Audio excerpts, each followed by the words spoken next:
Life style లోపల blue zones అంటే ఏమిటి, దీని గురించి అబౌట్ బ్లూ జోన్స్ దీని గురించి తెలుసుకుందాం. ప్రతి దేశానికి ఒక రాజ్యాంగం ఉంది, ప్రతి మతానికి ఒక పవిత్ర గ్రంథం ఉంటుంది. కానీ మనిషి నిండా నూరేళ్ళు జీవించడానికి ఏదైనా ఒక గ్రంథం కానీ మేనిఫెస్టో కానీ ఏది లేదు కదా మిత్రం. అయితే ఇప్పుడున్న కాలంలో సంపూర్ణ ఆయు అంటే నూరేళ్ళు బతకడం కోసం మనము కొన్ని ప్రాంతాల్లో నివసిస్తున్నటువంటి అంటే వివిధ దేశాల్లో కొన్ని ప్రాంతాల్లో నివసిస్తున్నటువంటి ప్రజల యొక్క జీవన విధానంని మనం ఇప్పుడు తెలుసుకుందాం. అదే సంపూర్ణ ఆయుష్కు జీవన మార్గము. అంటే సంపూర్ణ ఆరోగ్యవంతుల అద్భుత స్వర్గాధామాలే బ్లూ జోన్స్ అని అంటున్నారు. బట్ అవి ఏంటి, ఎక్కడెక్కడ వాళ్ళు ఎలా నివసిస్తున్నారు, వాళ్ళు ఎలా 100 yearsకు పైగా బతకగలుగుతున్నారు, దాని గురించి మనము తెలుసుకుందాం మిత్రమా. సేకరించిన ఒక చోట అది ఇప్పుడు మేము ఉంచుతాను. బ్లూ జోన్స్ వరదిల్లు నిండా నూరేళ్ళు.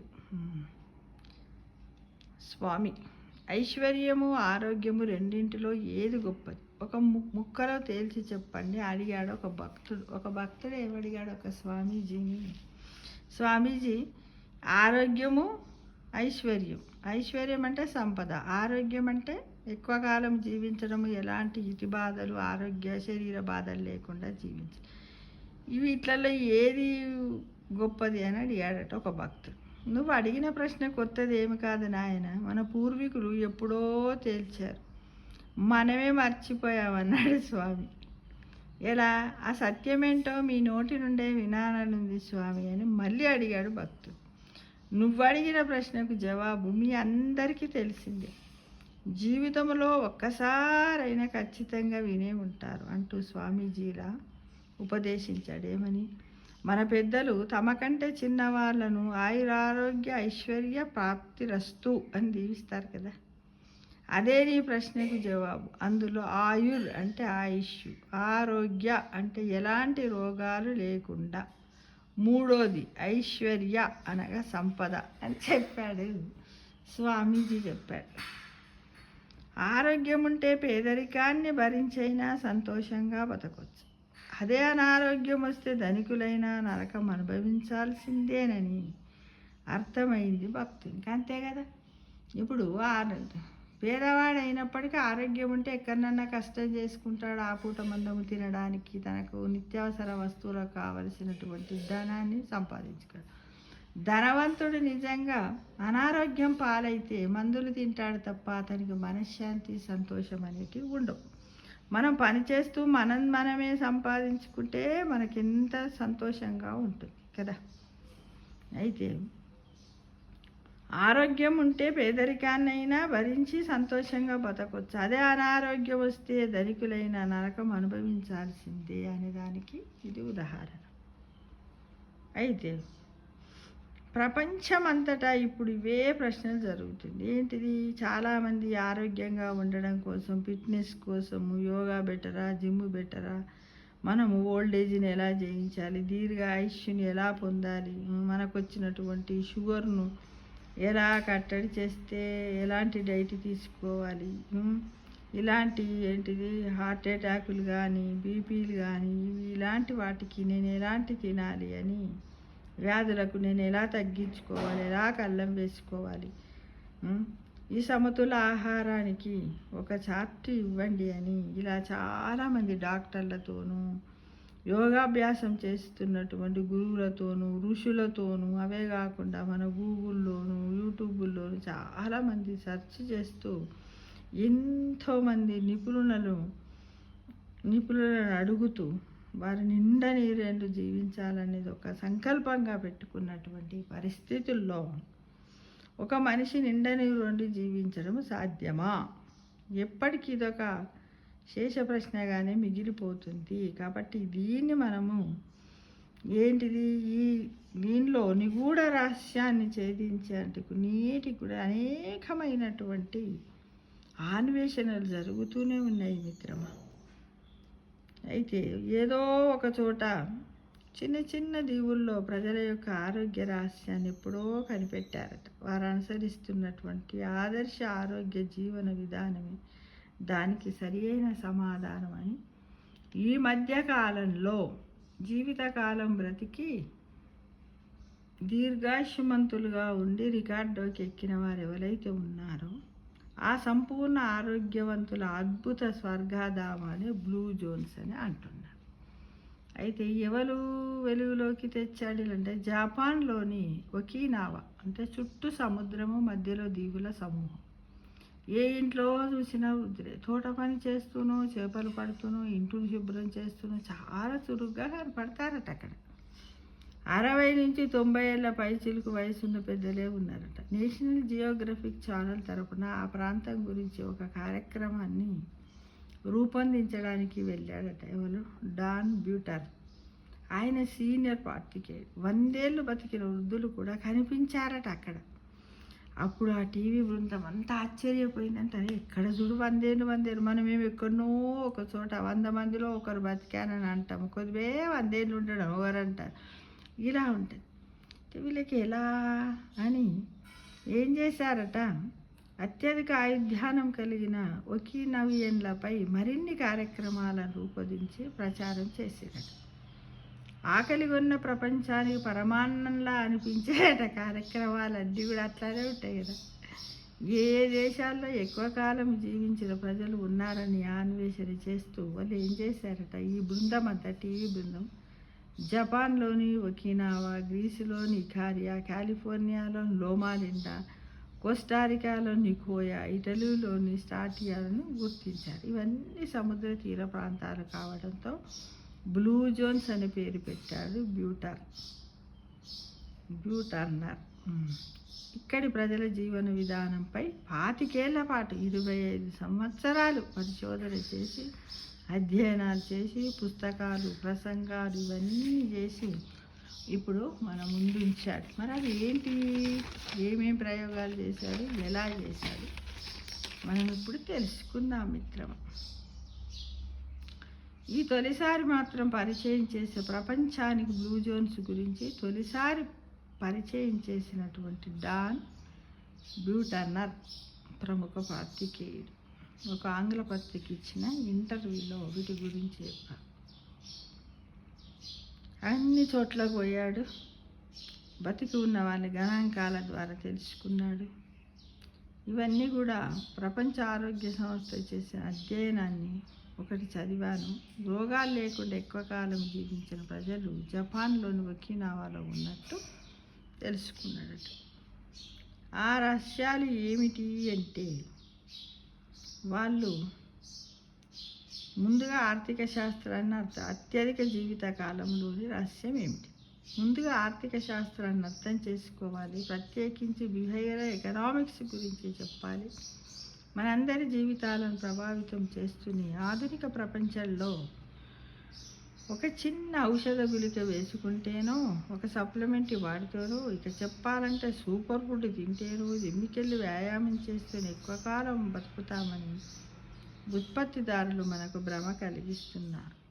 ఇక్కడే మనం విఫలం అవుతున్నాం. అవన్నీ వేసుకోవడం వల్ల ఏమవుతుంది, మన శరీరము లోపల మొత్తము ఎలా అవుతుందంటే, వాళ్ళ బుట్టలో పడుతుంది గోలేసుకుంటే కాల్షియం అట, నరాలు గుంజేట, బొక్కలు బలిష్టంగా ఉంటాయని మనం అనుకుంటూ ఉన్నాం. కాబట్టి మరి అలాంటివి చేయడం వల్లనే మనం తప్పు చేస్తున్నాం, మన ఆయుష్ను మనమే తగ్గించుకుంటున్నాం మిత్రమా.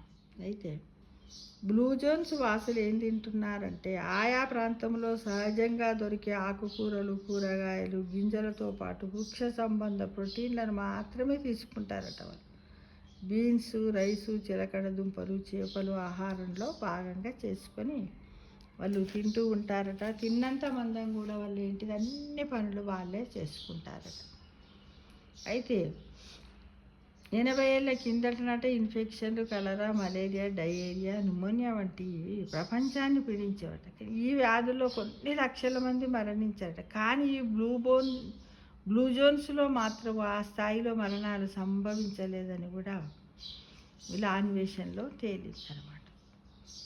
మరి ఇండియా పరిస్థితి ఎలా ఉంది అంటే ఇతర దేశాలతో పోలిస్తే భారత్లో చాలామంది రుచికరమైన చౌక ధరల్లో లభించే ఆహార పదార్థాలను పారిశుద్ధ్య వ్యవస్థ లేకపోవడం, దానికి తోడుగా జనం విపరీతంగా గుంపుల పోగవడం, అన్నిటిని తినడము, అన్నిటిని తిని అనారోగ్యాన్ని తెచ్చుకోవడము, అంటువ్యాధులు కూడా అతిగా ప్రబలుతున్నాయట మన ఇండియాలో.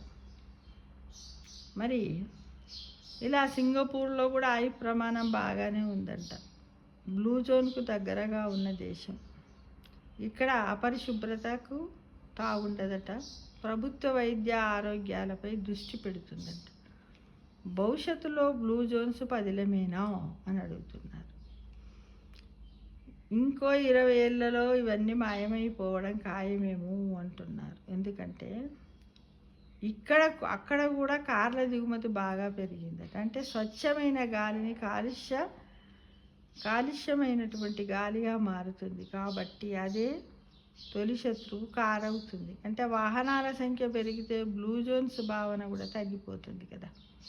అంటే పరిసరాలు అంతా మనం పీల్చే గాలి మొత్తము ఉండి దానివల్ల దుష్ప్రభావంతో ఆరోగ్యాలు దెబ్బతింటూ ఉన్నాయి అని కూడా చెప్తున్నారు. ఇక అమృత ఆహారము అంటే వీళ్ళు ఏం చేస్తున్నారు, ఇక్కడ దొరికినటువంటి ప్రకృతి సిద్ధంగా లభించినటువంటిదే వీళ్ళు తింటూ ఉంటారు. ఇంకొకటి ఏంటంటే వీళ్ళ దగ్గర మెయిన్ ఉన్నది ఏంటి, బ్లూ జోన్స్ అన్నింటిలో బాగా ప్రాచుర్యము పొందిన దీర్ఘాయుష్మ జపాన్లోని ఒకినవాళ్ళు. వీరి జీవన విధానాన్ని తెలిపే పుస్తకమే ఇకిగై అనే బుక్. వీళ్ళు ఏం చేస్తారంటే సూర్యోదయానికంటే ముందే లేవడము, ఆ రోజుకు ఒక పరమార్థం ఉందని విశ్వసించడము, అర్థవంతంగా ఆ రోజును ముగించడము, ఇదే వీరి యొక్క జీవన శైలి సారాంశం. అందుకే వీళ్ళు 100 ఏళ్ళు బతకగలుగుతున్నారు. ప్రత్యేకమైన వ్యాయామాలు ఏమి చెయ్యరు. శారీరక కష్టం తప్పనిసరిగా చేస్తూ ఉంటారు. వయసు లెక్క చెయ్యను వృద్ధులు సైతం నిత్యం ఏదో ఒక పనిలో నిమగ్నమై ఉంటారు. జంతు ఆధారిత ప్రోటీన్లు తీసుకుంటూ ఉంటారు. మితమైనటువంటి ఆహారాన్ని తింటారు. సంతోషం వచ్చినప్పుడు పంచుకునేందుకు నలుగురితో హాయ్ అనే ఆత్మీయ మిత్రమండలి అండగా నిలుస్తుందంట. వాళ్ళందరూ ఒక చోట చేరి సంతోషం వచ్చినప్పుడు ఆడుకుంటూ చేస్తూ వాళ్ళు ఏం చేస్తారట తెలుసా, పరిమితమైన కుర్చీలు బల్లలు ఉంటాయంట. వరిగడ్డితో కూడా అల్లిన చేపలను పరుచుకొని కూర్చుంటారట. వాళ్ళు ఇష్టం వచ్చినటువంటి భజనలు చేస్తారు, అన్నీ చేస్తారు, నవ్వుకుంటారు, అన్ని ముచ్చట్లు పెట్టుకుంటారు, మంచి చెడులు అన్నీ చేసుకుంటూ ఆనందంగా గడుపుతారు. అంటే సంతోషమే సగంగరం కదా. అలానే ఇక ఆధ్యాత్మిక చింతన. సెంట్రల్ అమెరికాలోని కోస్టారికా ద్వీపకల్పము నికోయా మరో అద్భుత బ్లూ జోన్ అట. జపాన్లోని ఒకినావాళ్ళు ఎలాగైతే ఇకిగైన అనుసరిస్తారో వీరు కూడా ప్లాన్ దే విదా అనే జీవన సూత్రాన్ని నమ్ముతారు. ఈ రెండింటి అర్థం ఒకటే, మనం ఎందుకు జీవిస్తున్నాము అన్నది. ఎంత వయసు వచ్చినా సరే మరణ భయంతో జీవించరు. సానుకూల దుఃఖతంతో సానుకూలంగానే జీవిస్తూ ఉంటారు మిత్రమా. వీళ్ళ ఆహారపు అలవాట్లలో కూడా చాలా విలువైనటువంటి వీళ్ళు కూడా ఏంటంటే ఉదయమే సూర్యోదయానికి ముందే లేస్తారు. రాత్రి భోజనాన్ని సూర్యాస్తమయం లోపే ముగించడము, అది తేలికగా జీర్ణమయ్యేదని చెప్తారు. సోరకాయ లాంటివి, మొక్కజొన్న, బీన్స్ వీళ్ళు ప్రధాన పంటలు. వాటిని బాగా తింటారు. ఈ విధంగా వాళ్ళు వాళ్ళ ఆయుష్ పరిమాణాన్ని పెంచుకుంటూ ఉంటారు. ఇలా ప్రపంచవ్యాప్తంగా ఉన్న 5 బ్లూ జోన్స్ ప్రజలపై 25 ఏళ్ళు అధ్యయనం చేసి డాన్ బ్యూటన్ ఒక మేనిఫెస్టోను రూపొందించాడు. ఇంటర్వ్యూలు, ప్రసంగాలు, రాతల ద్వారా ఆరోగ్యాలకు కొన్ని జీవన సూత్రాలను రూపొందించాడు మిత్రమా. మనందరం కూడా ఏంటంటే ప్రపంచంలో బిహేవియర్ ఎకనామిక్స్లో కొట్టుకుపోవడం లేదు. ఇక్కడ పోటీ లేదు, పరుగులు లేవు, గెలుపోటములు, ఫార్ములా ఏవి లేవు. ఐశ్వర్యం కంటే ఆరోగ్యాలే విలువైనవంటూ బ్లూ జోన్స్ నిండా నీరెళ్ళు వర్ధుల్లుతుంది అని చెప్పడానికి ఇవే నిదర్శనము మిత్రమా. మనమందరం కూడా ఈ బ్లూ జోన్స్లో ఉన్నటువంటి ప్రజలు పాటించినటువంటి ఆహార నియమాలను మన అలవాట్లను అలవర్చుకుంటే మన భారతీయుల మనం కూడా 120 ఏళ్ళు పురాణాలు మన ఇతిహాసాలు బ్రహ్మ రాసినటువంటి 120 ఏళ్ళు బ్రతకవచ్చేమో మిత్రమా. సర్వే జనా సుఖినో భవంతు.